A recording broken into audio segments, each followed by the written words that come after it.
बुद्ध किसी उपवन में विश्राम कर रहे थे। तभी बच्चों का एक झुंड आया और पेड़ पर पत्थर मारकर आम गिराने लगा। एक पत्थर बुद्ध के सर पर लगा और उससे खून बहने लगा। बुद्ध की आंखों में आंसू आ गए। बच्चों ने देखा तो भयभीत हो गए। उन्हें लगा कि अब बुद्ध उन्हें भला बुरा कहेंगे। बच्चों ने उनके चरण पकड़ लिए और उनसे क्षमा याचना करने लगे। उनमें से एक बच्चे ने कहा, हमसे बड्ढी भूल हो गई है। मेरी वजह से आपको पत्थर लगा और आपके आंसू आ गए। इस पर बुद्ध ने कहा, बच्चों, मैं इसीलिए दुखी हूं कि तुमने आम के पेड़ पर पत्थर मारा तो पेड़ ने बदले में तुम्हें मीठे फल दिए, लेकिन मुझे मारने पर मैं तुम्हें सिर्फ भय दे सका। परिश्रम के साथ धैर्य भी। एक बार भगवान बुद्ध अपने अनुयायियों के साथ किसी गांव में उपदेश देने जा रहे थे। उस गांव से पूर्व ही मार्ग में उन लोगों को जगह जगह बहुत सारे गड्ढे खुदे हुए मिले। बुद्ध के एक शिष्य ने उन गड्ढों को देखकर जिज्ञासा प्रकट की, आखिर इस तरह गड्ढे का खुदे होने का तात्पर्य क्या है? बुद्ध बोले, पानी की तलाश में किसी व्यक्ति ने इतने गड्ढे खोदे हैं। यदि वह धैर्यपूर्वक एक ही स्थान पर गड्ढा खोदता तो उसे पानी अवश्य मिल जाता, पर वह थोड़ी देर गड्ढा खोदता और पानी न मिलने पर दूसरा गड्ढा खोदना शुरू कर देता। व्यक्ति को परिश्रम करने के साथ धैर्य भी रखना चाहिए।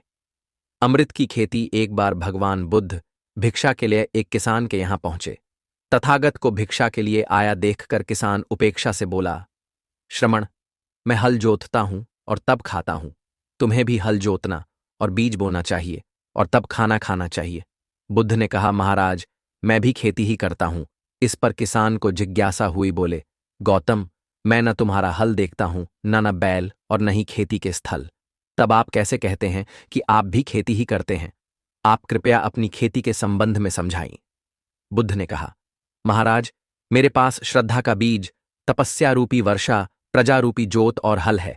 पाप भीरुता का दंड है, विचार रूपी रस्सी है, स्मृति और जागरूकता रूपी हल की फाल और पेनी है। मैं वचन और कर्म में संयत रहता हूं। मैं अपनी इस खेती को बेकार घास से मुक्त रखता हूं और आनंद की फसल काट लेने तक प्रयत्नशील रहने वाला हूं।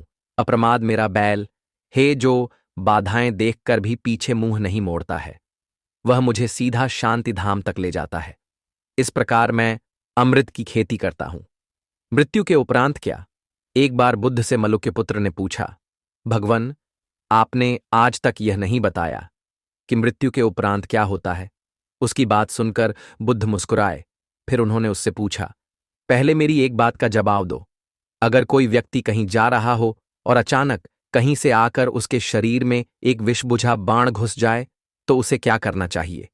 पहले शरीर में घुसे बाण को हटाना ठीक रहेगा या फिर देखना कि बाण किधर से आया है और किसे लक्ष्य कर मारा गया है?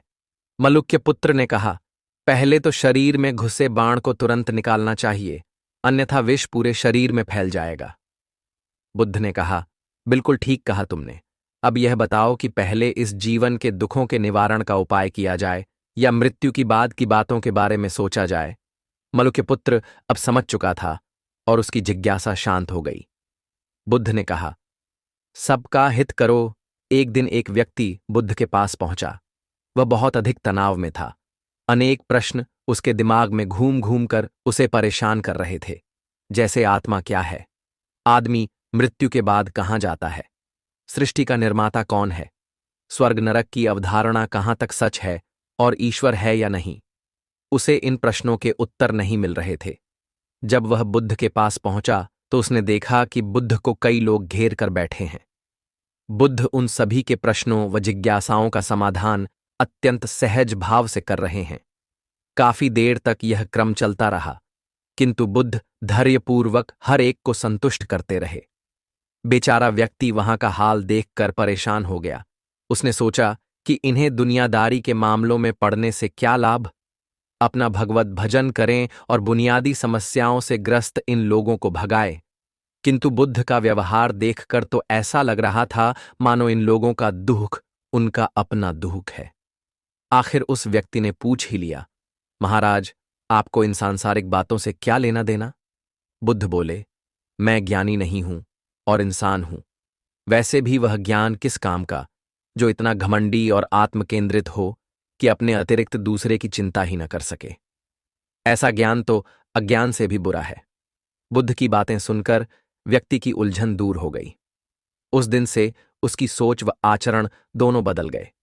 कथा का सार यह है कि ज्ञान तभी सार्थक होता है जब वह लोक कल्याण में संलग्न हो। बुद्ध ने युवक को सत्संग का महत्व समझाया। महात्मा बुद्ध एक गांव में ठहरे हुए थे। वे प्रतिदिन शाम को वहां पर सत्संग करते थे। भक्तों की भीड़ होती थी, क्योंकि उनके प्रवचनों से जीवन को सही दिशा बोध प्राप्त होता था। बुद्ध की वाणी में गजब का जादू था। उनके शब्द श्रोता के दिल में उतर जाते थे। एक युवक प्रतिदिन बुद्ध का प्रवचन सुनता था। एक दिन जब प्रवचन समाप्त हो गए तो वह बुद्ध के पास गया और बोला, महाराज, मैं काफी दिनों से आपके प्रवचन सुन रहा हूं, किंतु यहां से जाने के बाद मैं अपने गृहस्थ जीवन में वैसा सदाचरण नहीं कर पाता जैसा यहां से सुनकर जाता हूं। इससे सत्संग के महत्व पर शंका भी होने लगती है। बताइए, मैं क्या करूं?